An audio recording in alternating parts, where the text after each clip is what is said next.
Find your mouthpiece and put on your jock straps. It's the Sports Blitz with Doug and Robbie. Okay, how long is your show? You guys have such a great setup. Listen, if you're under a rock or if you're in a cave, come on out and listen to our episode. It was fun talking baseball. I love talking Red Sox. I love talking coaching. I don't care because I would rather there not be an MLB season than have to sit and watch the colossal embarrassment. Hey, hello, I am Bloom. Yeah, it's Doug and Robbie from the Sports Blitz. I just wanted to find out whether you need some pitching. There you go. In 5, 4, 3.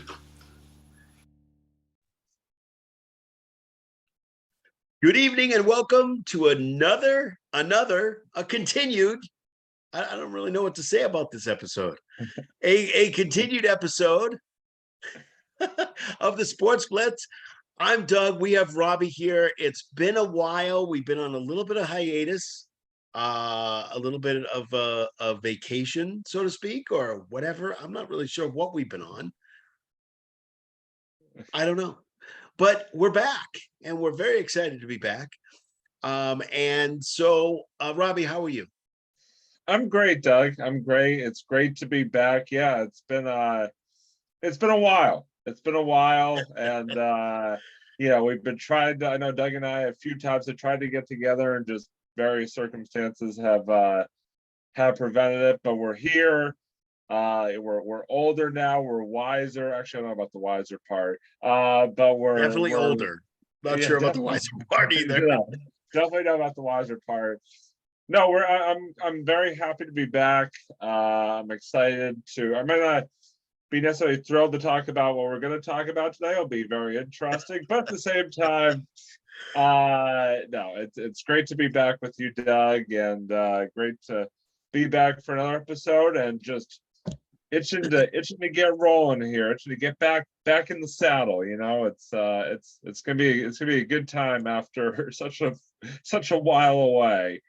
That's correct. And again, what Robbie and I have talked about episodes, and we've talked about what can we do with the Sports Blitz to make it better for you guys. And so we've talked about a whole bunch of stuff that's coming up. One of the most important things is that we're actually going to be on a podcasting network.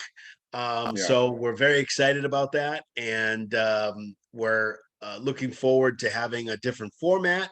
That means the same thing as at least one of our other podcasts that we do that we'll mention later on. But it's going to be very exciting, and we will have updates on different formats, the formats that we're on, and we'll have updates about that. So we're looking forward to that. We may have some guests down the road because I'm always thinking about things, and so is Robbie, about what we're doing. And again, we've talked about sports, we've talked about Rivers Day Camp, we've talked about all kinds of things, and now it's time to like really push the Sports Blitz envelope. Yeah. So what we're going to talk about tonight, speaking of mailing it in, is we're actually going to do basically two segments. The two segments that we're going to do is we're going to talk about. I'm actually going to get up and leave, and Doug's going to just keep talking. Yeah. Robbie's out. We're going to be talking about the Bruins. We're going to be talking about the Celtics a little bit, little post-mortem. Definitely how they call in the industry dead. We're going to be talking a little bit post-mortem. I have had time to throw up a little bit, regurgitate, and to kind of think about. I'm in that future phase right now. I'm not mad anymore. I'm not upset anymore. I think Robbie may be, but it might be our second segment that he's more upset about. Yeah, for the folks at home, I told Doug before we came on air that I may actually throw something tonight. I may. This could be the first. This could be a first on the Sports Blitz. This could be a first. It very well could be. It's gonna be. It's gonna Yes. be. I may be a ticking time bomb. You never know. This could be a first. So if you don't like what we're talking about with the episode, at least pay attention enough where we can where Robbie actually throws something. So that could be Robbie rant time, as we've affectionately come to call Robbie it, rant time. in full display here tonight, Doug. I'm That is teasing correct. the audience a little bit here that there may be some stuff coming. That is correct. But I think the good thing is that Robbie and I have gotten together. We're gonna make the Sports Blitz even better. Yes. And we're gonna just kick it into high gear. And that's what we're gonna do right now. So we're gonna talk about the Bruins and the Celtics. We're gonna start off with Robbie's take. Robbie's take. So let me just give you the Doug, can I ask you, wait, before you start, I don't know, do you want to talk about our beloved sponsors for tonight's episode first, or do you want to save that till later? Yes, actually, we can talk about our beloved sponsors who have been sponsoring us, even if we have 2 views and 2 subscribers. So yes, we're absolutely going to talk about them because they're the ones who support us. We're trying to get back into the swing of things here. It's okay. They're the ones who support us. I'm sorry, I just did another podcast with another a friend of the Sports Blitz this past week, and we actually didn't do it up front, so I'm kind of in that mode. So it's all good. We did do it later, but we're going to do it now. So our two sponsors for this evening, one is Zyman Organizing, and the other is Wes Woodson. I actually made a mistake earlier off air in our pregame of saying Wes Welker was our sponsor. Would love to have Wes Welker as a sponsor. Don't know what we would be sponsoring from him, but that's okay too. Would love to have Wes Welker on the show, so maybe I'll work on that. Try to get him on. It is the Sports Blitz, so you never know. Yeah, I guarantee we'll have a lot of views on that one.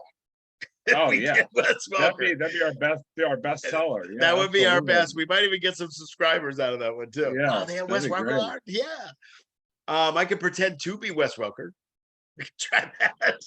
Anyway, besides that, so those are our sponsors for this. We will have descriptions. We'll have descriptions. But can I just say, really quickly, can I just say, big shout out to Wes Woodson doing big things right now. I know he's got yes. I'm sorry. Yes. No. I just wanted to throw that quick little shout out. I wasn't trying to step on your toes or anything. No. Yes, you're absolutely right. I actually spoke to Wes this past week. I actually spoke to him on the phone, which is wild because we usually just text each other. But I said I wanted to kind of connect again.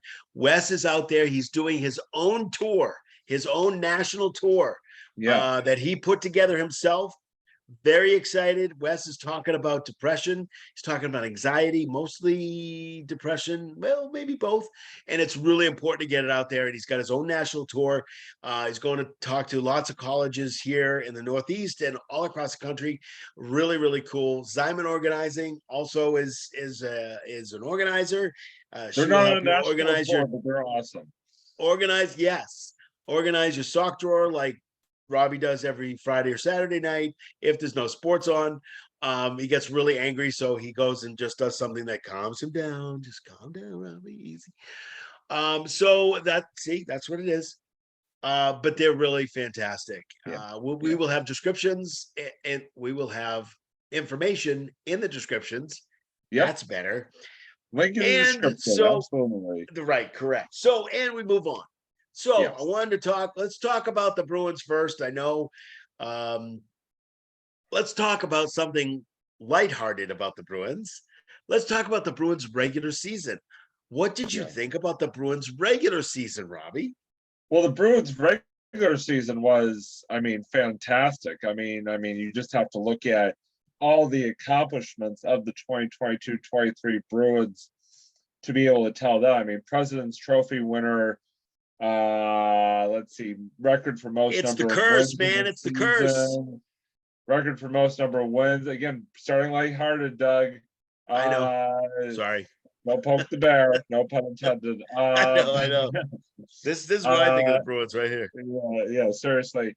But hey, what was it? Record for most number of wins in a single season, record for most number of points in a single season. I mean, the team was just during the regular season was just on fire. And I mean, it just was extremely fun to watch. I know Doug and I had the opportunity back in February to take in a game, which unfortunately they lost to the Capitals, but it was still a great time. Yeah, it's definitely was a tale of two seasons between the regular season and postseason, which we'll get into. But regular season was fantastic. I mean, one literally for the record books. Absolutely. We're talking about 65 wins. We're talking about 135 points. By the way, the closest to 135 points that any of the teams got to was 109. That's the closest any other team that made the playoffs. Was that Carolina? Do we know? Carolina was 109. Yeah. Okay, that's what I thought. Yeah. It was wild. It's just game after game after game. You were never worried. You always wanted to watch. You always wanted to see him play. And it was just a great season. Again, Robbie and I went to a game versus the Capitals. They didn't win that game, but it was a fun time. It was a good game. I think it was like, what was it, 2-1? I think it was 2-1. Yeah. So right down the wire. Yeah, Doug was yelling at the refs the whole time to drop the puck. You know, oh my gosh! Don't even get me started about dropping the puck. Don't even get me started. That's going to be a Doug rant forever.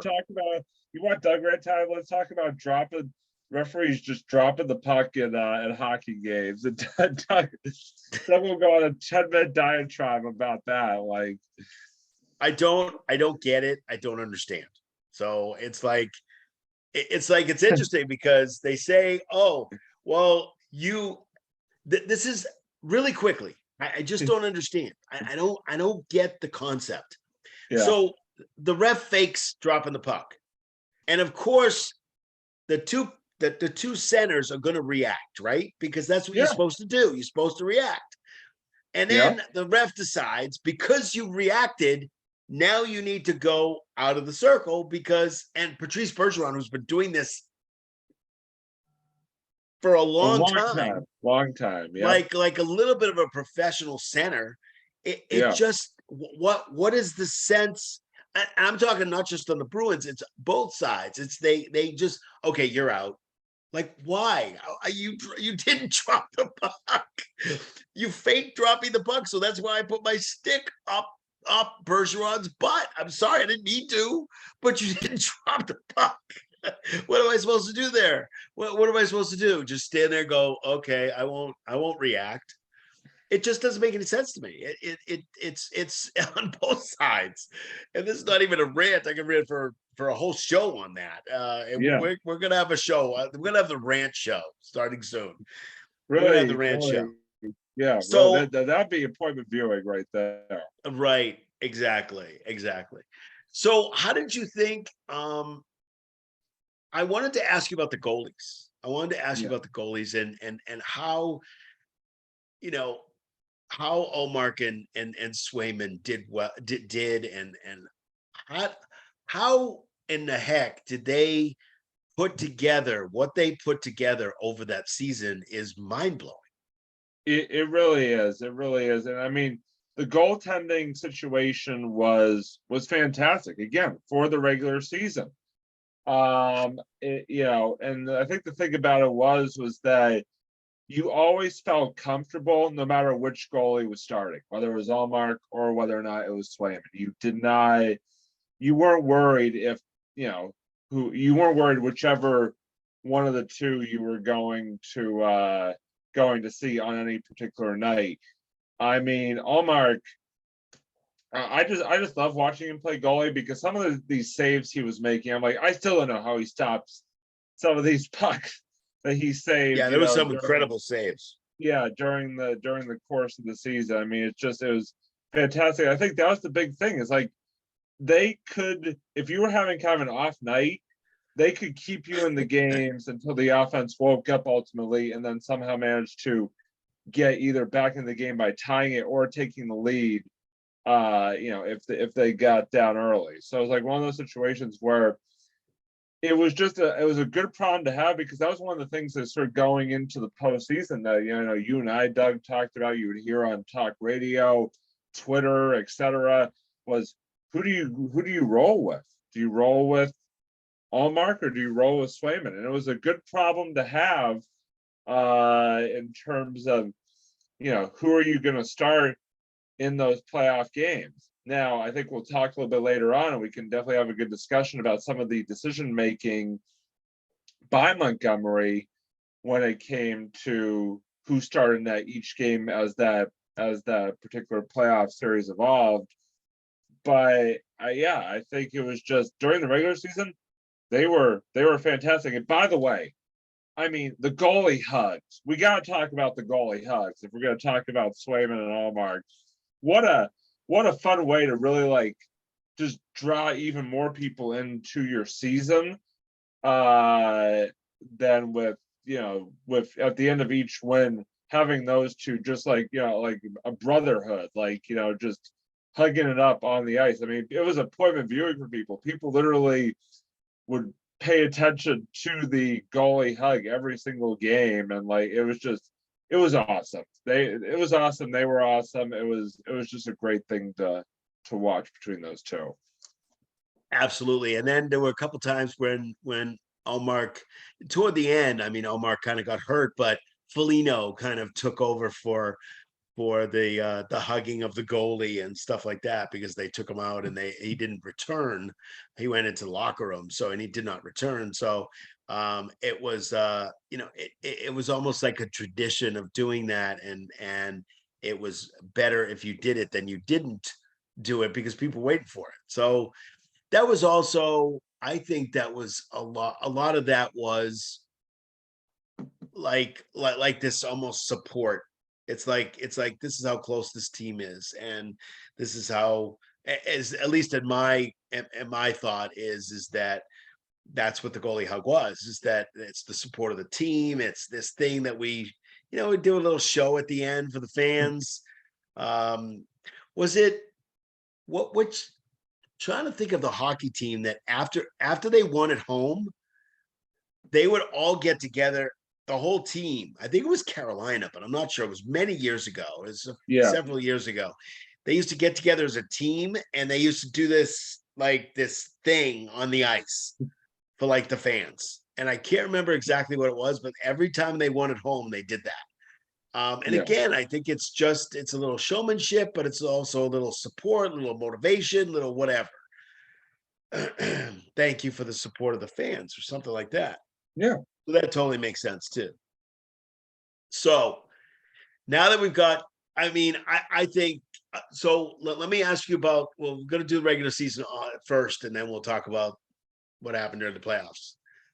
So trade deadline comes, and Sweeney decides that it's time to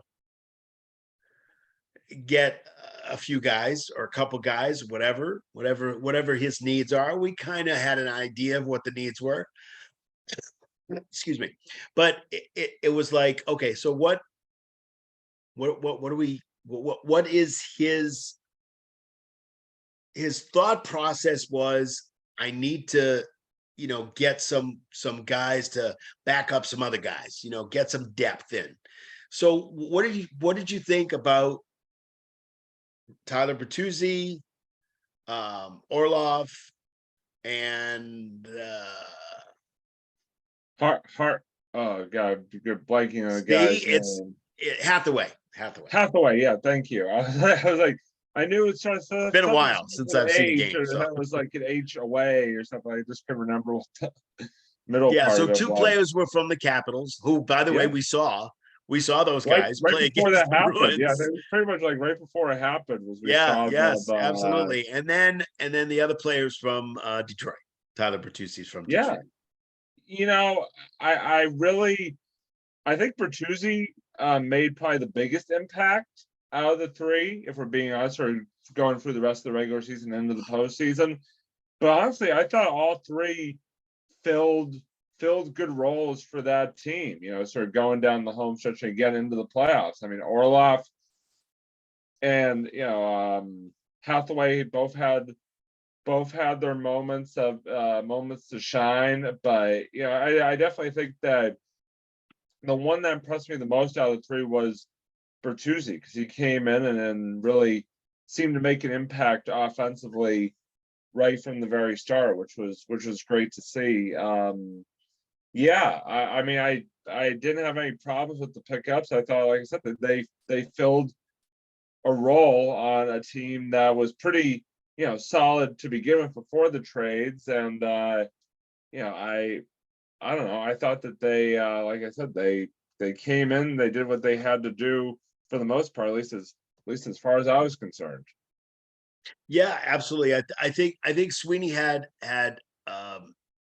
I think Sweeney's thought is up front was to get another defensive guy, which was Orlov, another forward or kind of a big guy that can be on the fourth line, which is more like a Hathaway, which is a good fourth line guy. Bang around a little bit, just to get some depth. So when you get into the playoffs, you can have that depth just because of injuries or whatever. And it turns out Tyler Bertuzzi was there because what's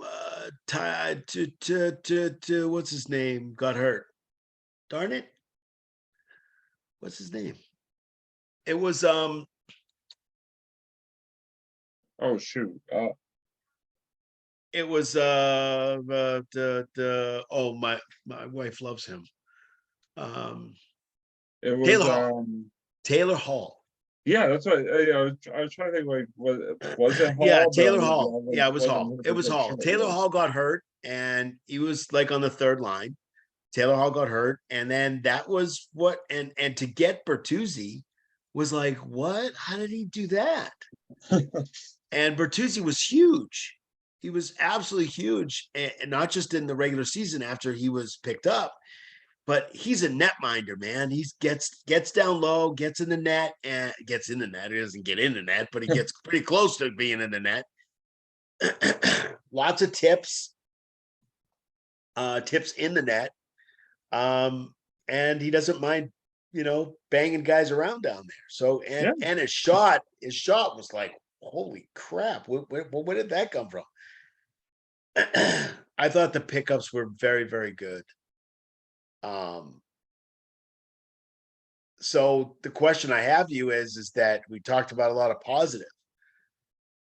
So here's the big question. What the hell happened? I mean, that's the big question right there. I mean, we have the depth, we have we have one of the best centers in Bergeron, although older, but still playing very well. Krejci came back. We got 3 new players that are helping us out. We got 65 wins, 135 points. What? And yeah, we could talk about the curse. The curse of winning the trophy. I don't know. The curse of winning the President's Trophy, which I don't believe in.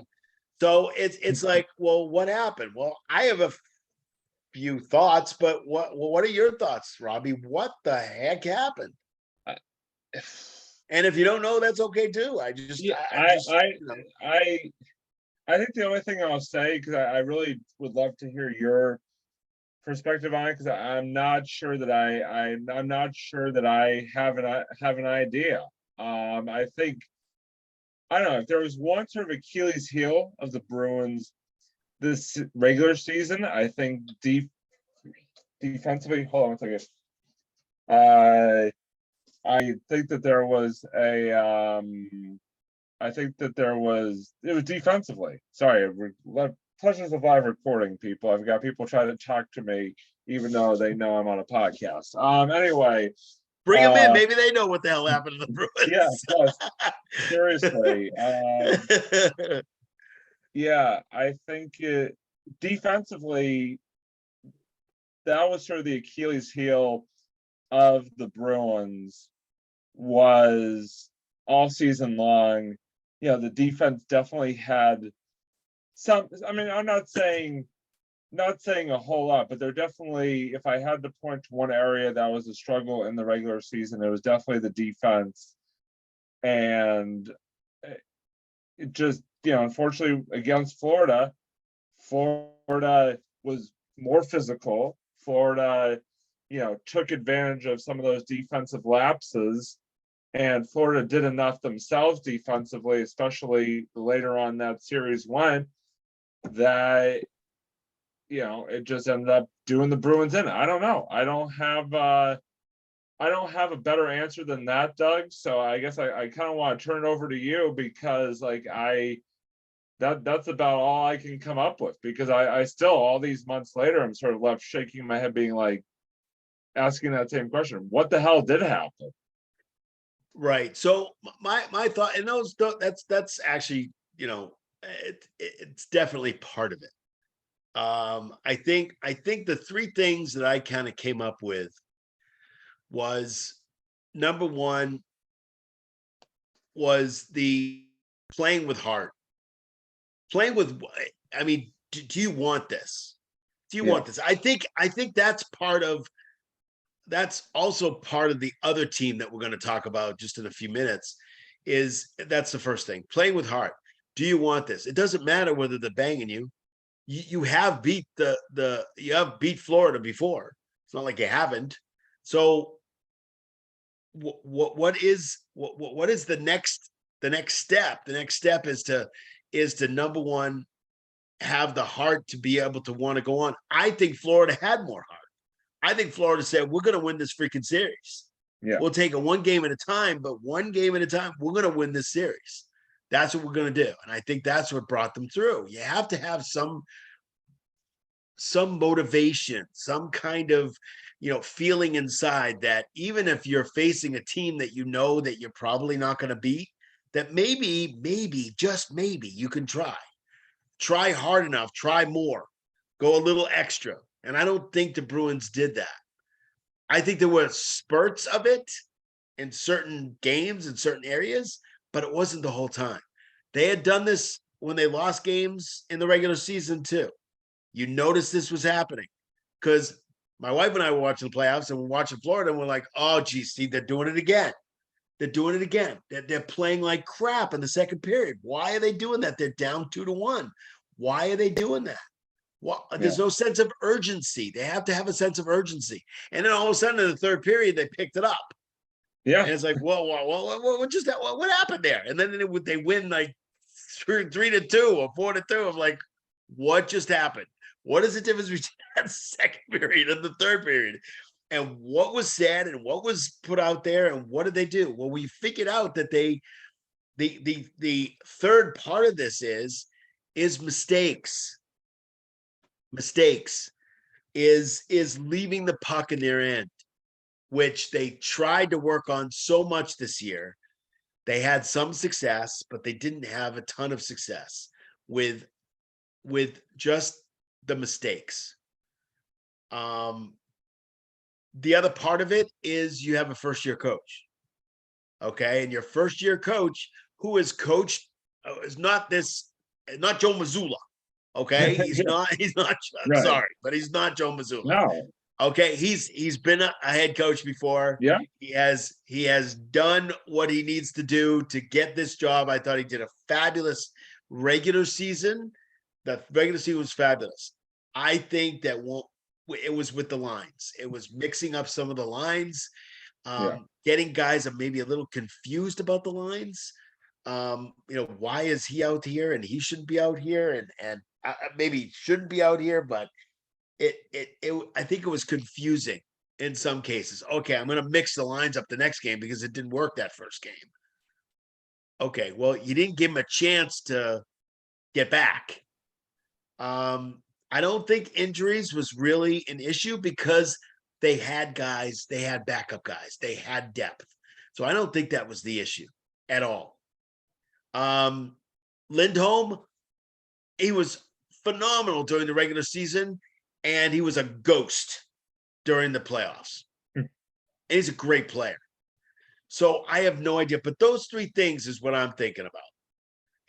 Didn't play with heart, no sense of urgency, that dropping making the mistakes, and then some of the line changes. I'm going to do this line. I'm going to do that line. And that's kind of how you learn as a first year coach, is you kind of learn what works and what doesn't work.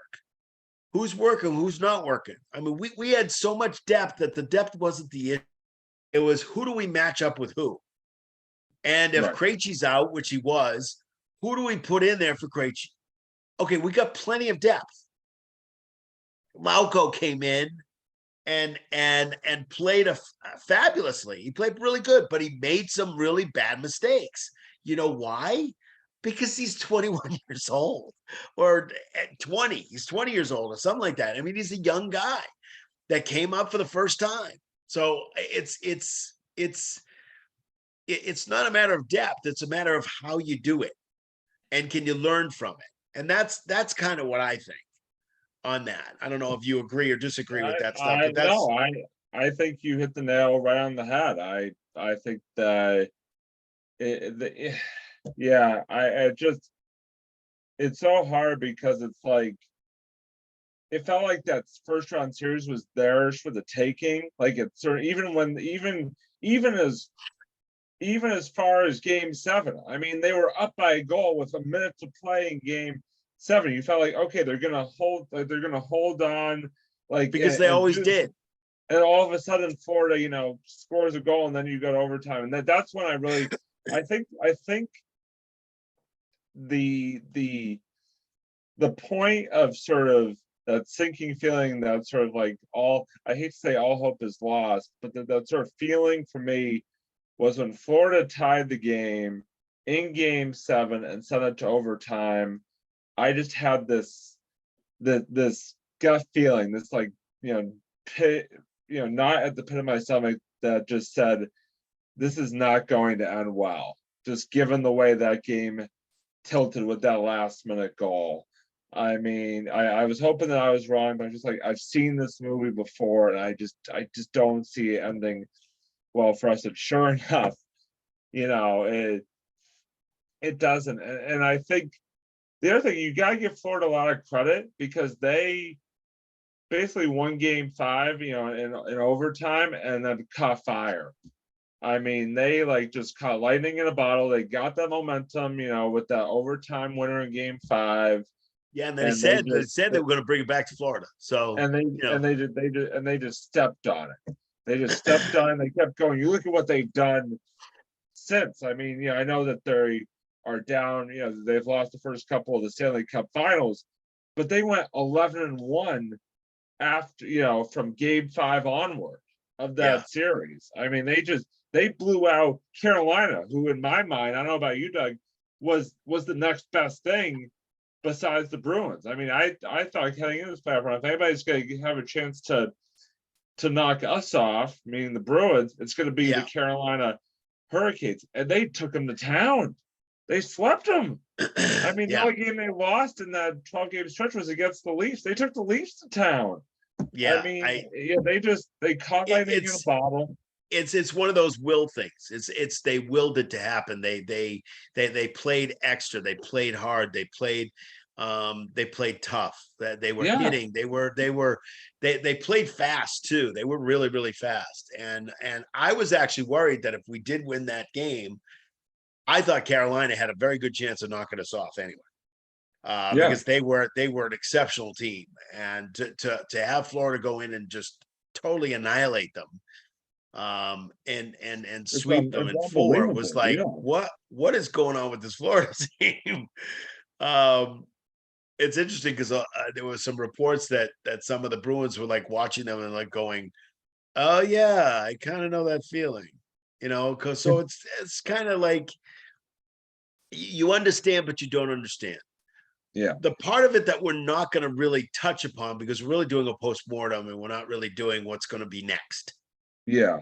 That will be another episode, hopefully down the road. But my initial thoughts of what we need to do, and we haven't found out some things. We need to find them out. And I think in the next month or so, we're going to find them out, or in the next few weeks, maybe, is we're going to find out whether Krejci, I think, I'll give you a prediction right now. I think Krejci's done. I don't think Bergeron's done yet, but I'm not sure. Hmm. It's possible. Right. I think Krejci's definitely done. And I'd be surprised if he came back, unless Bergeron calls him up and says, "Hey, let's go and let's run this back." I don't think that's going to happen, but I just that's my prediction. The other thing is that what I saw yesterday was the fact that they are trying to put some, delete some of the cap space. They have a cap issue because they got all these guys and they're not going to be able to keep all the guys that they got. Like they got 3 new guys, and I'm like, well, they did really well after they got these guys. We're not going to be able to keep all 3 of them. They want to keep Tyler Bertuzzi. I think that is priority 1. Yeah. Yeah. As soon as I find out about Krejci and Bergeron, but I think even before that, I think that they can develop some cap room to be able to get Bertuzzi, get him in on a contract, even if it's a long term, even if it's like a 3 or 4 year, and just get him back. Get him back. Do not lose him, because if you lose him, it's not that's a guy he's what the Red Sox used to call a dirt dog. Yeah. He's a dirt dog. He goes in the dirty areas. And I'm not talking about anything bad here. It's not a rated R show. He goes into this is a family show here. He goes into the dirty areas and of hockey, and he plays really well. And he's pretty consistent in that kind of thing. Every once in a while he makes a mistake, but it's not. Everybody does. Even Bergeron makes mistakes. So, but the fact is that Tyler Bertuzzi should be number 1 on their hit parade, and I believe that he is, because I just saw a report that if they have to get rid of all of Providence, like you and I will go play for the Providence Bruins next season, because don't be thinking that Sweeney is not going to call us, and then Kyle could play goalie. So I think get rid of all of Providence. But you got to get Tyler Bertuzzi, at least Tyler Bertuzzi back. I thought Orlov played very well. I also thought Hathaway played fairly. He was a banger. He was a guy that just banged. He was like that, the Sean Thornton of this era. Not less fighting, but a little less fighting than Sean, because Sean went in there to fight somebody. Right. But Hathaway was there to bang. I thought Orlov had fleets of different, his shot is incredible. Yeah. He got some great goals that we were like, what the hell was that from a defenseman? But then he would make these stupid mistakes, give away the puck in our end, and just stupid mistakes that shouldn't really happen. Right. But again, if we were to get any of those 3, Bertuzzi's the one that I would choose to get. Yeah. I would like Orlov back, just for a depth thing, or even not a depth thing, because I think we're going to need defensemen. But we have Zaboral, and we have a couple of other guys that can probably just come up, that don't cost a lot of money, that could probably put yourself in that. But we have Lindholm, we have Carlos still, and Lindholm. Those guys aren't going anywhere that I know of. You got McAvoy, so I'm not really that worried about the defense. Don't be surprised if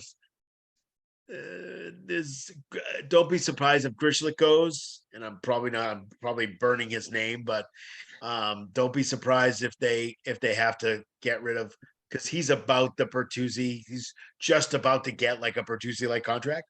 Right. So again, I'm not going to be surprised. I'm a little concerned that they're not going to have, if Bergeron and Krejci decide to skip town, they're retiring. I don't know. I think Sweetie's really got to be creative. So we'll have to see what happens. At least he locked up Pasternak long term, so that's something we got going for us. And Lindholm is there too. Lindholm, but he's got to play better in the playoffs. But they locked him up for 4 years. So it's and McAvoy. I think did McAvoy just get a contract maybe last year? Yeah, I think. yeah, no, he definitely, yeah, he definitely got one. Not this year, last year. Yeah, Yeah, I no, think he it was definitely last year. did. Yeah. So anyway, looking forward to the future. Very Hmm. interested to see. I'm not angry, upset anymore. Just looking to see what the next steps are. Are we going to get Bergeron back? I don't know. Krejci, I think is done, but I don't know. I don't have any idea. But the other part of it is that if Bergeron and Krejci don't come back, we have money to use to Yeah. get some players in. Yeah. So it should be interesting. It should be an interesting summer, and Yeah. to see what they're thinking about doing and moving on. Yeah. Speaking about golfing during the summertime, let's talk about the Celtics for a few minutes. I'm going to leave the room now. It's I time think for you me and to I are leave. both gonna leave the. You and I are both gonna leave the room. There's actually gonna be nobody here to talk about the Celtics. We're just gonna That's right. That's right. have Okay, dead let's talk air about for the this. next 20 Ready, minutes. Robin? Let's talk about the Celtics.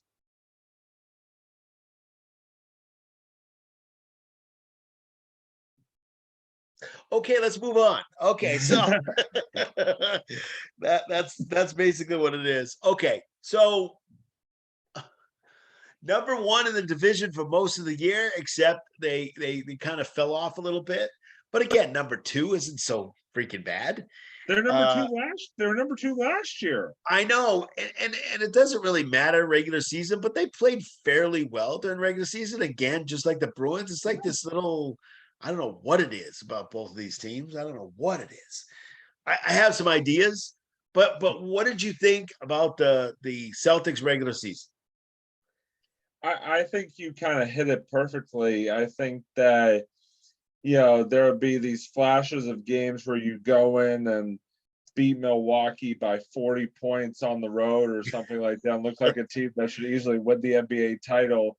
And then the next night you lose to the freaking Houston Rockets by 20 points, or Oklahoma City by like 40 points. It looked like you should even win a game in the playoffs. So I mean, it was an intriguing season, and we knew it was going to be an intriguing season from the start with all that happened leading into the season. If Ime and his whole situation, then Missoula sort of being thrust in there, and the other thing to not discount also during the regular season is you had some assistant coaching sort of changes and turnover there with Will Hardy going to Utah, and then partway through the year Stoudemire going to Georgia Tech, and just a lot of moving pieces there. It was a very interesting regular season for the Celtics because there was a bit more sort of up and down, ebb and flow to it than say the Bruins.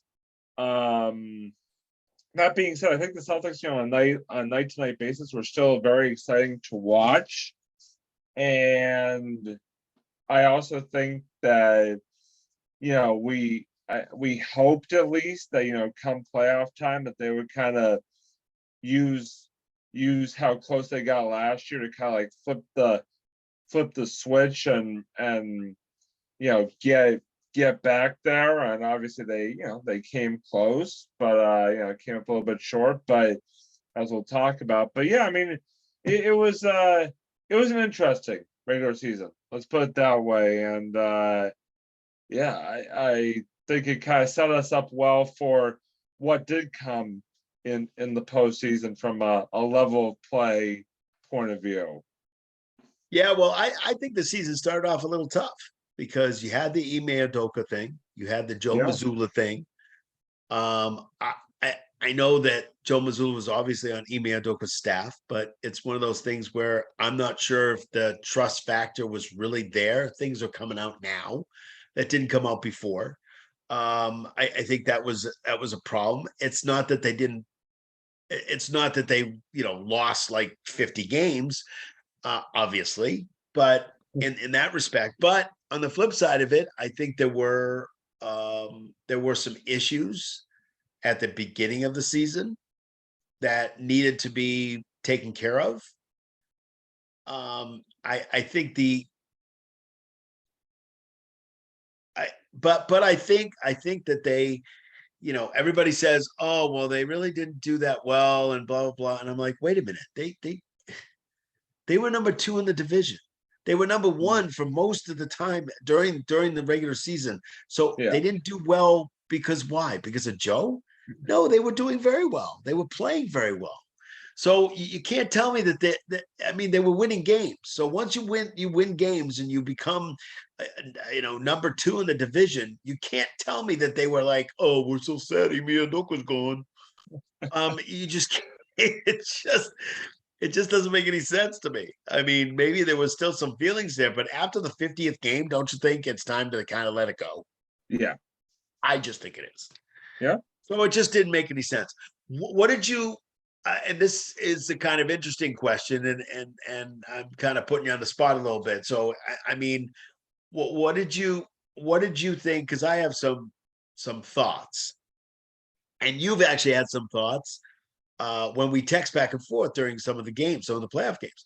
What did you think of the Joe Mazzulla thing? The thought process of Joe Mazzulla? Yeah, I mean, I thought overall he did a decent job. I mean, obviously, when you got the talent like that team does have, when you really think about it, it's easy to kind of ease your way into the situation that he was thrown into. But you could just tell, especially the later rounds of the playoffs, the inexperience showed through. I mean, when the opposing team, and it was simple things too. It's like the other team, Miami in the Eastern Conference Finals is going on a 14-0 run, and he's just standing there. He's not calling a timeout. Like, he's not trying to call the run. Like, he got better as the series went on, and maybe he actually started listening to. He learned. Like, hey, can you take a timeout every once in a while? Like, yeah, seriously. But I don't know. Stop the momentum, man. Stop the momentum by calling timeout, dude. No, really. It was just like, it was like pulling your hair. Like, you and I knew that they should call a timeout, and yet he didn't seem to want to do that. He seemed to have something against. Buddy, they do it. They do it on the 2K game all the time. If I go up by if I have a run, if I have a 10-2 run, the coach on the other side it calls timeout on the 2K game.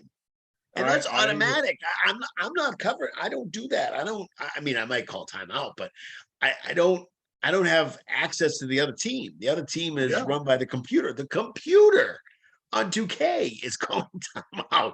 And Joe Mazzulla, who's supposed to be calling timeout, is not calling timeout in the right spots. But he did learn. He did learn during the playoffs. He did learn a little bit. He did actually called a couple of timeouts that were appropriate.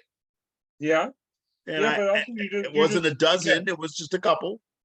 But again, it just seemed like you saw the playoff experience of Spoelstra compared to Mazzulla sort of shine through in certain situations. And again, I mean, and this has been a problem for years. This isn't even a necessarily Joe Mazzulla thing, but just the team continues to struggle with closing out games. I mean, it's just like, again, I don't mean to jump into the playoffs, because I know we're kind of sort of wrapping. No, that's okay. You could talk about playoffs. It just seems like, you look at the microcosm to me of that is the first 2 Miami games. You're at home. You have second half leads in both. I think at least one of the games you had a second half lead of double digits in both of the first 2 games at home, and you end up losing both of them.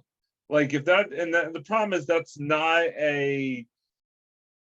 is not a unfamiliar issue with the Celtics. Again, going back to Joe Mazzulla. I mean, we've been yelling at this team for years. You and I over text or just, watching the games ourselves. This team struggles to close ball games. I think that was very evident, come this playoff run. There's just so many things. There are so many things that I feel like I've been ranting about for years that were just on display in the games that they lost in that playoff run. the 3-point shooting or the struggling shooting 3-pointers, the struggling to rebound the basketball, just guys not taking over in the spotlight when maybe they should. Again, just there's a whole plethora of things. Again, I don't want to go too far down the rabbit hole right off the top here, but Oh, it's okay. We're going down there soon. it Like in was the next just 30 I seconds. mean, yeah, no, there was a lot for all the the positivity, and I mean, there definitely was a lot of positive. There were a lot of negatives, and unfortunately, in the key moments, those negatives shone through, and that's why we're watching the Heat in the NBA Finals instead of playing in ourselves. So that's that's what I got, sort of a long-winded way. No, that's fine. And I was going to go there anyway. So, I mean, you kind of went there, which is fine. The Joe Mazzulla thing, I think was fine. Again, up front, I'm not sure if they had a ton of confidence, although they were saying they had confidence in him. I think putting Joe in that position is tough because he's really a first-time coach. And again, I'm not talking about Montgomery versus Joe Mazzulla because we talked about that before. It's different because Montgomery was actually a coach. So he knows kind of what to do and how to do it and blah, blah, blah. Joe coming off Green, I think it was very difficult. There were some reports in the playoffs. There were some reports by some of our local guys that had heard that Al Horford was actually coaching. I know, I saw it for a little bit. The clipboard, in the huddles. Yeah. So I'm saying, what? I mean, well, maybe you should hire Horford now as one of the assistant coaches. You know what I'm saying? Maybe his playing days are over. Who knows? But I would jump on that because I think he's a great motivator. I think he'd be a great assistant coach. I think he'd be fantastic. But besides that, I mean, the coach is supposed to coach. That's a good thought. I'm thinking that's what's supposed to happen. If things are getting out of hand, you got to call timeout. There were times I actually coached when I went to an overnight camp a while back, a long time ago. I was coaching the basketball team there. I called timeout all the time because we were playing teams that we could, some of the teams we did beat and some of them we couldn't beat. But if things got out of hand, you got to call timeout. Even if you're calling them, even if you're giving them a rest for five minutes or 2 minutes or a minute to catch their breath for a minute. I know you don't want to waste your timeouts, but again, if it's necessary, do it. I just think that's the inexperience of Joe Mazzulla. Yeah. Do I think he can get better? I don't know. They obviously think because again, we're not necessarily talking about future Celtics here, but we already heard from Brad Stevens a few days ago, and Brad Stevens said, "Yeah, he's going to be our coach next year." Yeah. Now, if he does the same thing and doesn't learn from what he did this past year, that could be a problem. Yeah. And that will be taken care of hopefully very quickly because I think it will because I think Brad Stevens is in a really good position. I think he's not an X's and O's guy. Right. Okay. He's a very logical, he's coached before, so he's been there. But and he coached Butler, and I get that. So he's been on the college level, he's been on the pro level, but I think he's a better GM because he understands numbers. He understands statistics, and sometimes you have to kind of use that stuff, and sometimes you're really not that great at that. But what I like about Brad Stevens is the fact that if he needs to pull the trigger, he will, and he's already done that. So I don't have a problem with that at all. But the Joe Mazzulla thing, we'll see. We'll see what happens. It's supposed to be better in year 2. I don't know. Let's just hope. Well- Let's hope Missoula can make it to year 2, unlike Ime Udoka. Correct. The issue I had with Brad Stevens was not as aggressive at the trade deadline as Don Sweeney was. And you can't tell me that there weren't people out there, because there were. There were a lot of trades. There were a lot of trades. Hold on. Are you telling me right now that Mike Muscala was not a franchise saving, was not like a franchise altering move? Or we are, come on now. Mike Muscala. No, I'm just kidding. You're absolutely right. Well, what I was going to say is did he play? No, barely. Okay, so let me ask you a question. You get Mike Muscala to take over for maybe a center, maybe a forward position, because he played both at the Thunder, and you don't play him. So if you don't play him, what the hell was he there for? Okay, so this is my whole rant with the Celtics, and it's not really a rant. It's a logical thought about the Celtics, which kind of like really see if my logic makes sense, because I'm trying to see. I know the NBA is different, and every couple years it gets different. I get that. And it's different than it was 10 years ago, 15, 20. When I first started watching in the Larry Bird era, it was different back then too. Yeah. Okay, and I get it. Yeah. But let's go back to the 2007, 2008 Celtics.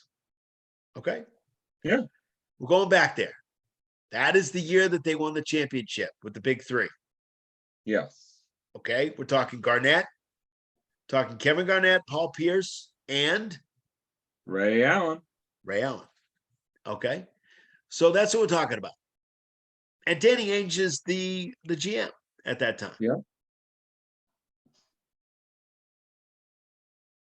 What happened there is that you have your big three, plus you have Rondo, and you have the center. Perk. Perk. He's on TV. What the it's like you got Perk. Okay, It's so not you got on the Celtics pregame show or anything like that. yeah. He's totally on the air all the time at like every like notifications that I get on my phone, he's like talking. So I can't believe I forgot his name. But anyway, this is my point. So you got the starting five. Who else do you have on the team? Who else did you get on the team? You got Eddie House, right? I'm not going to name all of everybody because I don't. Leon Poe. Yeah. Okay, and you got other guys. The only guy that didn't see a lot of time, only when they were up by 50, maybe 20, but still, when they were up, the only guy that you didn't see out there. Oh, they have Big Baby too. The only guy that you never really saw out there, and they always joked around. All he did was like shoot 3-pointers because that's what he did. And he was only out there toward the end of the game in the fourth quarter by 20, and they were going to win anyway. Was Brian Scalabrine. Yep. Okay. The only guy that really didn't play a ton. Everybody else played, even PJ Brown. They got PJ Brown because he was retiring, and Paul Pierce was in Miami playing a game. He saw PJ Brown and Paul Pierce was in a limo. He rolled down the windows and said, "Hey, PJ, guess what? We need you." He called up Danny Ainge and said, "Hey, PJ might be willing to come and play with us for 1 year. Let's get him." What did Danny Ainge do? Called up PJ Brown. "Hello, how you doing? Yeah, can you come back a little bit? What do you think? We're going to win a championship. What do you think? We got this. We got the big three. We got this. We got that." Like, okay. That's what it is. So my thought is that, so to revert back to now, so you got your starters in 2007, 2008. You got your starters and you got your backups. Every single backup played, and also to take over for the big three so they could sit and rest. Yeah. Okay. That's what your backups, that's what your second unit's supposed to do. Hello. That's why they have them in hockey. It's the same concept. It's the same concept. Okay. So, but you've got more than, so you're playing with more than, you're playing 10 guys, but you're in the playoffs, but you're playing more than 10 because you actually have more than 10 to play. Okay. So now revert back. We're doing like the Jordan thing. You go back to 93, then you go to 98, then you go to 91, then you go to, okay. So we're reverting back now, reverting back to this past year. So you have your 5, whatever the fuck the 5 is. Excuse my French, but whatever the 5 is Joe's playing that day. So you have your 5, and then you have how many other players? How many actually played in the playoffs for this year's team? Oh, it was. I mean, he was only going like maybe three guys, obviously, or maybe 8, maybe 9 on like if you're lucky. 8 guys. Yeah. 8 guys. Yeah. You're playing 8 guys. So my issue is that you can't win a championship that way with 8 guys. There's no way. You cannot do it, because what happened last year? Last year was the same freaking thing. You got Jason Tatum playing 40 minutes. You got Jaylen Brown playing 40 minutes. You got all the, all your starters playing like close to 40 minutes. Then you got some guys coming in, blah, blah, blah, blah, blah, blah, blah. That's fine. But by the time they got to where they were supposed to be, like the finals, what happened? They were dead. They were tired. Yeah. There's no way. There's no way you can play like that. You can't. It's like having Bergeron out there for 20 minutes period. It's crazy. You can't do that. You have to have your second line, your third line, your fourth line come in. You cannot do that. You can't play with. Now they're saying to me in the last few days, oh yeah, it's the playoffs. You play 8 guys. I'm like, who plays freaking 8 guys? You won a championship in 2007, 2008 because you had the guys in. You didn't play Muscala at all. Every time I say Muscala, I think about, wine or something. It sounds like, oh yeah, that was a good Muscala. Was that white or red? Was that rosé? I don't know why. It just sounds like a wine or something. But anyway, speaking of whining, I just don't understand. They didn't play Grant Williams for games. Now, I'm not a big Grant Williams fan because I think he shoots threes. I think his defense is good. I just think he can't play offense for crap. And you also probably might want to stop quit the trash talking a little bit. Probably go in the face of Jimmy Butler probably was not the best idea. Yeah, he's a big talker, but he's you're not Michael Jordan, dude. Okay, Michael Jordan could talk. Michael Jordan could get in your face and say, "Screw you." He won 6 freaking championships. Okay. Yeah. And most of them, some of them, at least 1 or 2 of them, one of them, he got food poisoning. The other, he lost his father. Okay. Yeah. So this guy was a tough guy. But when you say something like that, you got to back it up. Grant Williams can't back that shit up. Right. That's the first thing. The second thing is that and I'm not giving him $15 million. I'm sorry. No. I'm not doing that. No, if the Celtics do that, that's crazy. That's crazy. He is not worth that. If you can get him for under that, I wouldn't necessarily mind that. He's not my favorite player. Do I think there are other players out there that are better? Absolutely. Even at a cheaper price, maybe. But yes, but that's beside the point. That's for down the road. But the fact is that you can't just play 8 guys. Why did you get Muscala if he's not going to freaking play? Why did you do that? What was the point? PJ Brown came in and actually won a couple of games for them in the playoffs. Did really, really well. Why would you get a guy like Muscala who can come in and actually shoot the ball? He's actually pretty good. You need a little offense? Bring him in. Why aren't you bringing him in? Why are you letting Al Horford play? Why are you letting him play 12 minutes a quarter? The guy's freaking mid-30s, actually late 30s. Isn't he like 37 or something like the 36, 37? Something like that. Anyway, Somewhere around there, yeah. yeah. Why are you doing that when you could bring Muscala in and let him? He's not a bad shooter. He doesn't play terrible defense. You're gonna play 8 guys and think you're gonna win? What? That's my main point here. Why do you get guys if you're not going to play them? Yeah. That makes no sense. I would have rather stuck in, the 2 guys, JD, what's his name with the green hair? What's his name? The guy with the JD something, and the 2 guys who are way down the bench, who were like off of the main. JD Davis. JD Davis? Davidson or whatever the guy's Davidson, name yeah. was. JD Davidson and the other guy. He's like 6'10". Yeah. Why didn't you put him in? Well, but you know why? You know why he only played 8 players? Because he doesn't trust the other guys. Yeah. If you don't trust that they're coming in, why are they on the team? Why Exactly. are they on the team, on the bench, not doing anything, making money? Yeah. Everybody plays.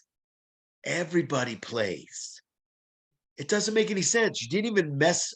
If somebody's not doing if Grant Williams is going in there and he's getting in somebody's face and he's not playing well, take him the fuck out. Take him out and put somebody else in put Muscala in for him. Put what's his what's the veteran who actually comes in and everybody goes nuts. Blake. Blake, yeah, play Blake. Yeah. What would I play Blake at all? I mean, he's not like the player he used to be, of course. But still to get a few minutes. He can provide some energy off the bench for you. I mean, he had his moments during the regular season. I didn't understand that either. I was like, why are you not even at least giving him a run, for a little bit, especially in some of these moments where you could use a spark of some kind. And it's not just a spark. Give your first 5, your first 6, or whatever a rest. Yeah, they can't play the whole time. I know they're young, but still, you get gassed. These series are worse than any series that's out there, except maybe hockey. Hockey's tough. Hockey's tough when you have to play 3 or 4 series.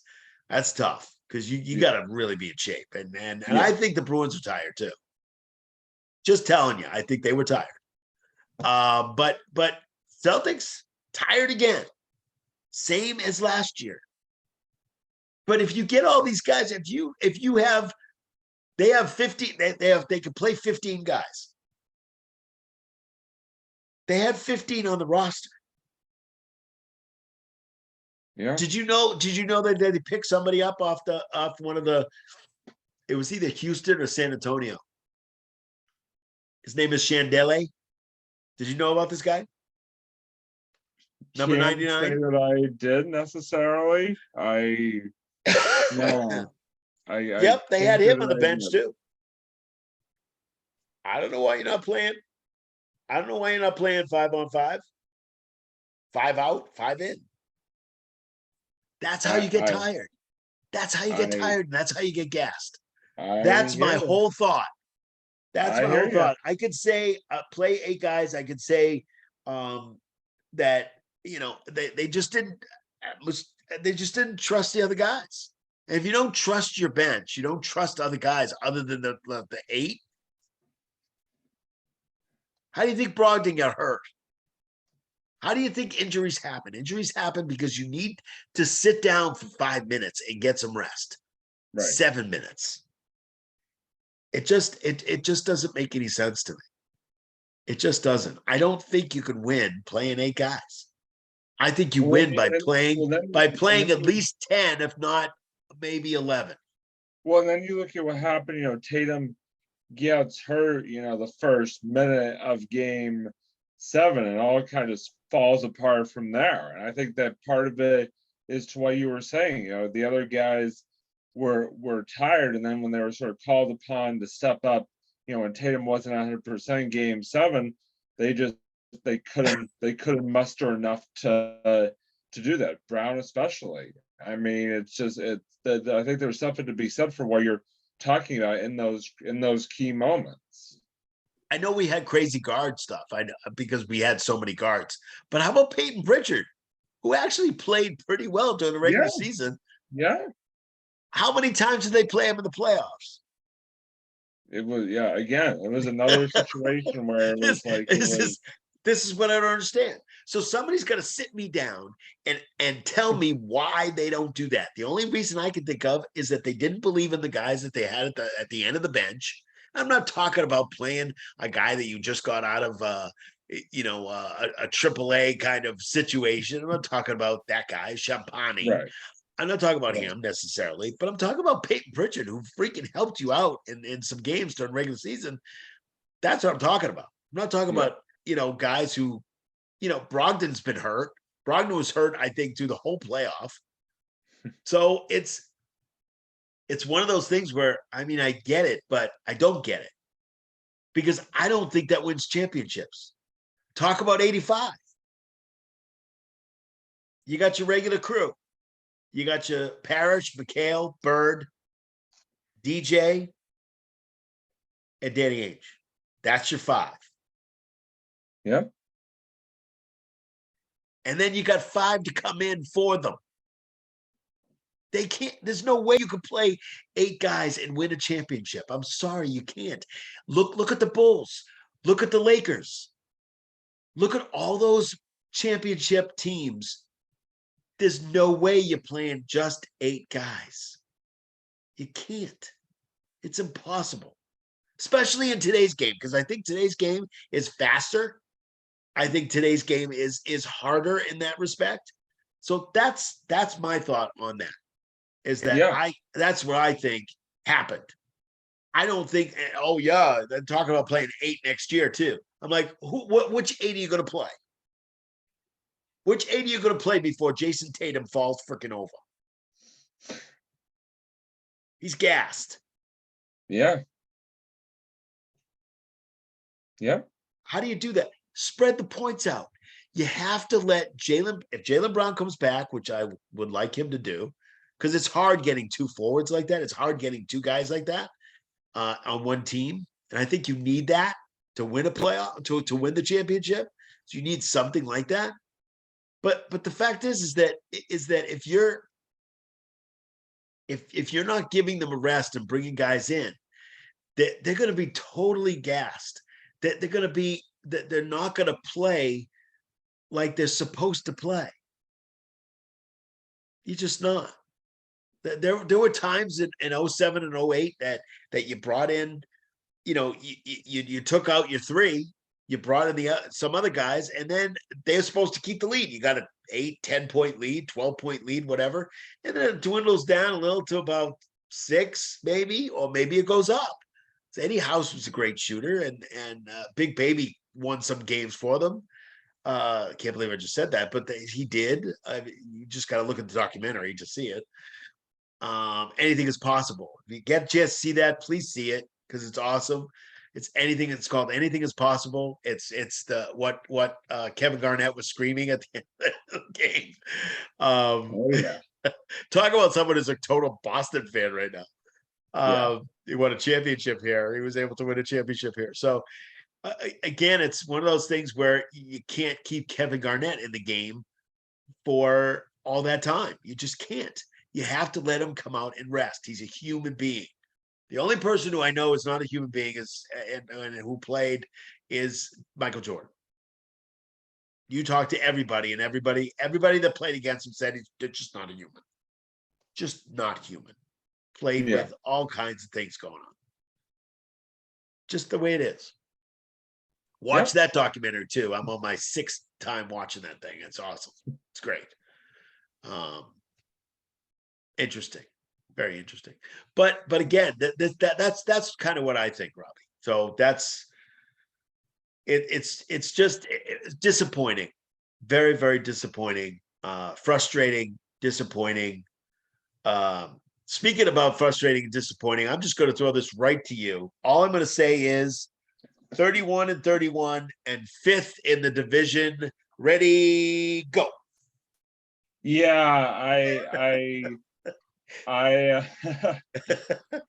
yeah, I'm gonna keep it sort of nice, short and sweet to the point. First of all, because if I could go on for hours and hours. I know we're already like hours and hours. It feels like at least into this episode already. So I'll keep it short and sweet for the No, point we're at just home about an hour in, but yeah, go ahead. for the folks at home because I'm starting to feel like I'm fading fast here, folks. So what was I gonna say? But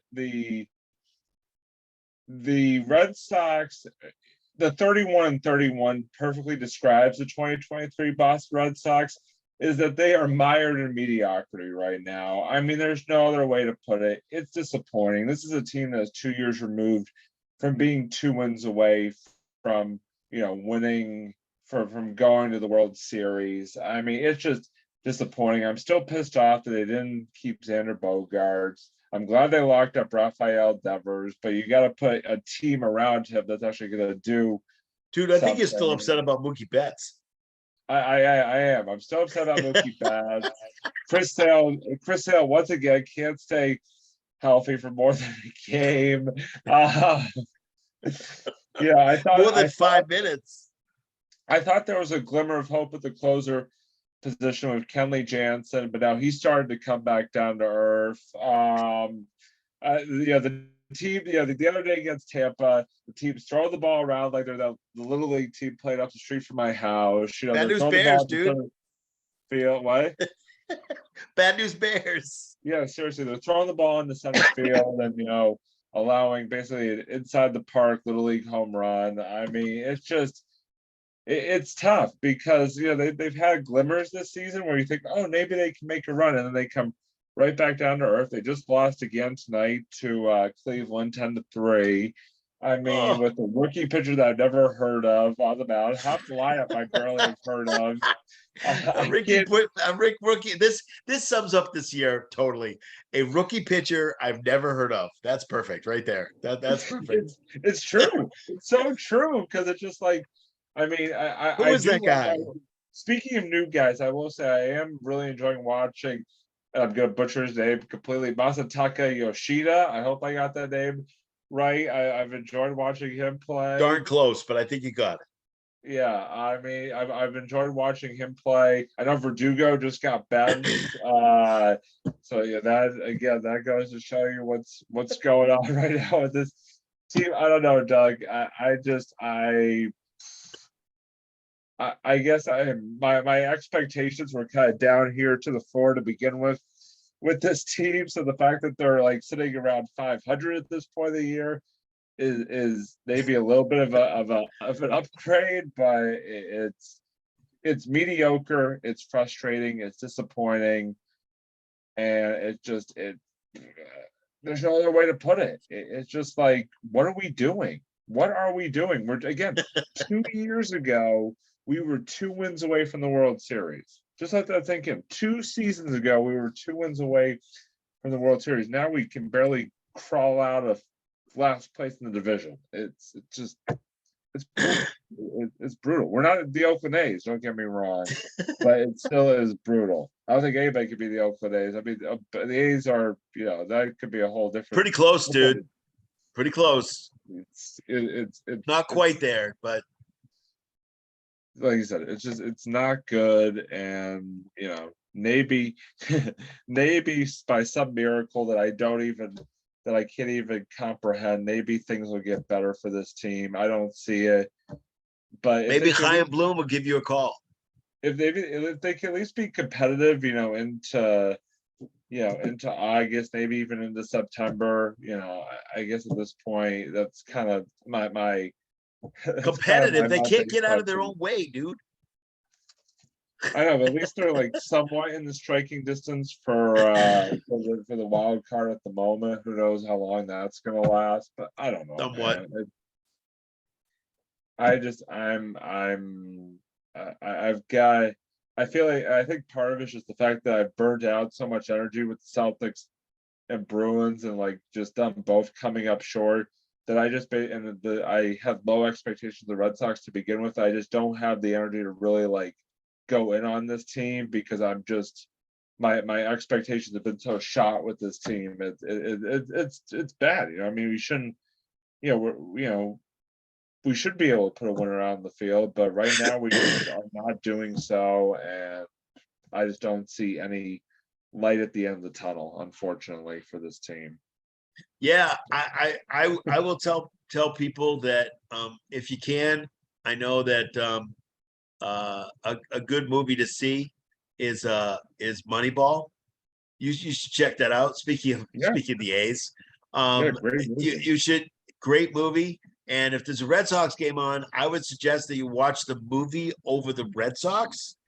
What's interesting is that they actually have the Brad Pitt character, who is the GM, meeting with, I believe it's the John Henry character. Yes, for trying to get him to come to the Red Sox before they hired Epstein. Exactly.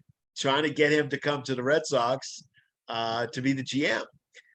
So I think it's kind of interesting because they actually do show some Boston, I know. some Fenway Park scenes.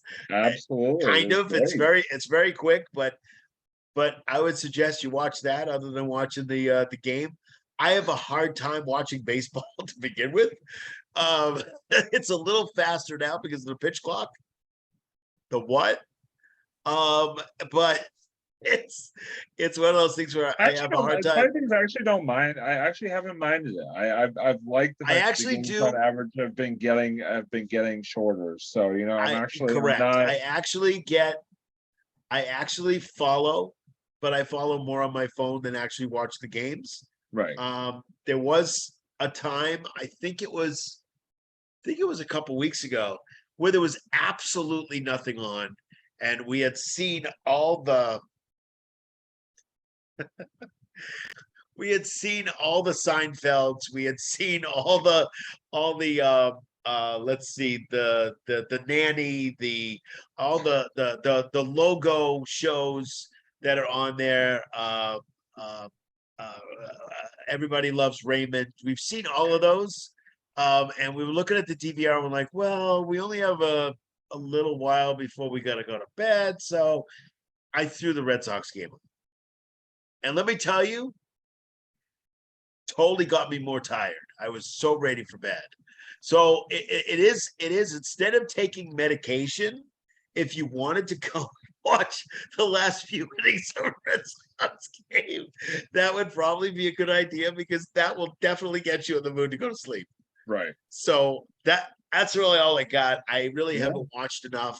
I would like to maybe have a more in-depth episode, maybe have just the episode that we do, just the Red Sox. And of course, we should talk about Patriots coming up, because OTAs are going on and there's some different things going down there this year. So we got a lot of time ahead for a lot of that talk. But I think it was important tonight to sort of, definitely touch on the B's and C's like we did more in depth than maybe the Sox and Pats at this point. But no, definitely we got a lot of, as we were saying to the folks earlier, we got a lot of good content coming up, folks, here, assuming we decide to get off our butts and more consistently do episodes of the show.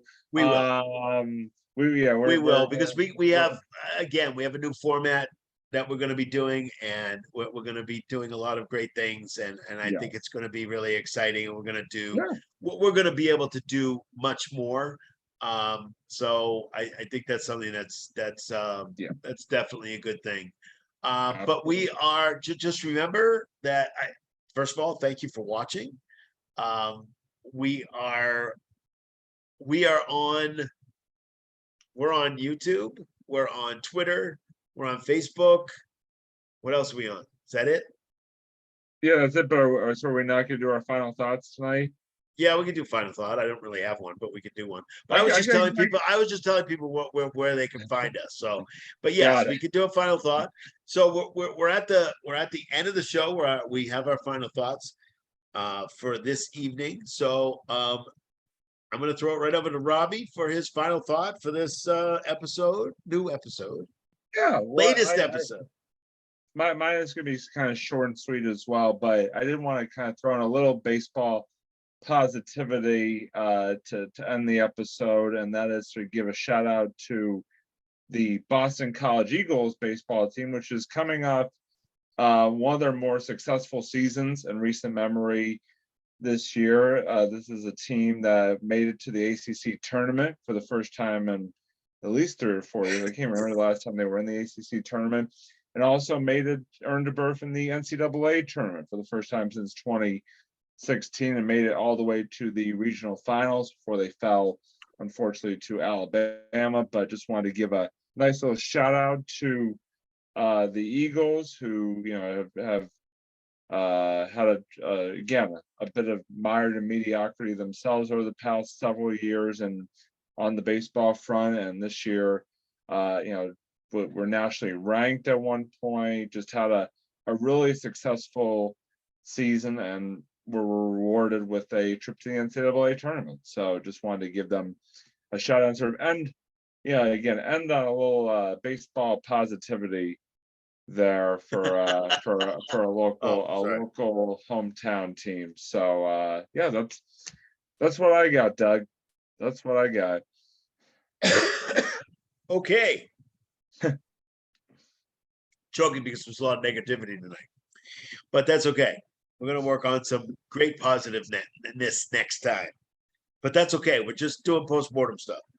Yeah. So my final thought is I got 2 this time. First is the Celtics just actually hired. There's 2 Celtics actually thoughts. The Celtics just hired a new assistant coach, Sam Cassell. Just phenomenal. By the way, he was on that 07-08 team also, if I remember correctly. Right. That's right. Yeah. And just got some absolutely fabulous experience. Won a couple of championships with Houston, I believe. And just has some really great experience. Brad Stevens was talking about hiring some NBA experienced assistant coaches to help with Joe Mazzulla. That's one. Next. Really, really great hire. It's awesome. The Celtics also just finished a program called the All-Star program. It's typically with the Quincy school system, but I guess they go to other schools throughout the summer and talk about. So what they do is throughout the past few years, they have worked with schools in the area. And what they do is they incentivize perfect attendance and a positive school culture. So they actually bring the schools into, a few guys. I think Grant Williams is actually in this picture that I'm looking at. And they talk to the kids, the children about, having good attendance and being positive and that kind of thing, which I think is really great. And I think every team does something like that in some way. I know they have their basketball camps and stuff like that, but this is something totally different. And I think it's important to go out and start talking about that. Just a good attitude anyway, because I think that's a positive school culture is super important, because once you get a positive school culture, maybe we can stop the things that are happening that are negative in our schools. So that's something that I think is really good. And I'm glad to see that the Celtics have developed their own program to do this, which is fantastic. Yeah. And I agree. Yeah. So we are at the absolute final end of our program. I want to thank our sponsors, Simon Organizing and Wes Welker. No, just kidding. I said that just for you. And Wes Woodson. Gosh, I wish Wes. I got to get in touch with Wes Welker on Twitter or something. If anybody knows Wes Welker that's out there watching, definitely. Wes Welker. Yeah, maybe he's watching. Yeah. Wait, he's calling right now. Hello, Wes. Yeah. Sorry about that. You do? You do want to come out? Great. I'll talk to you a little bit. Thanks. Just text me your number. Thank you. Bye-bye. Wow, Wes Welker, ladies and gentlemen. Should you have his number if he just called you, though? maybe. Well, maybe. Somewhat. It wasn't anybody else that called. Anyway, so again, Simon Organizing and Wes Woodson. Thank you very much for sponsoring the Sports Blitz. Yeah. And we had a great time tonight. We're looking forward to some new stuff coming up in the future. And thank you so much for joining us. Robbie's Yeah, thank you everybody. Yeah. And it was a Robbie's great over episode, there and somewhere. Well, you're like I don't that know way where to me. I don't know where I am right now. Robbie doesn't know where he is. If anybody could He's- tell me where I am, that'd be He's great. he's, I'm not he's exactly inside sure his what's zone right going on. now. He's been spending a lot of time in his room, under his bed, in his sock Yeah. drawer. Anyway, Yeah, so thank exactly. you so much. We had a great time. Please listen. Please watch, whatever. And we'll Like see you and next time. subscribe and ring the bell, people. Yeah, subscribe and hit the bell. Please get more episodes that way. It's a good thing to do. Helps us too. Please comment. Also, comment in the comment section. Whatever the hell that means. Anyway, see you later, guys. We'll see you next time. Doug and Robbie for the Sports Blitz. Take it See easy, ya. guys. See you.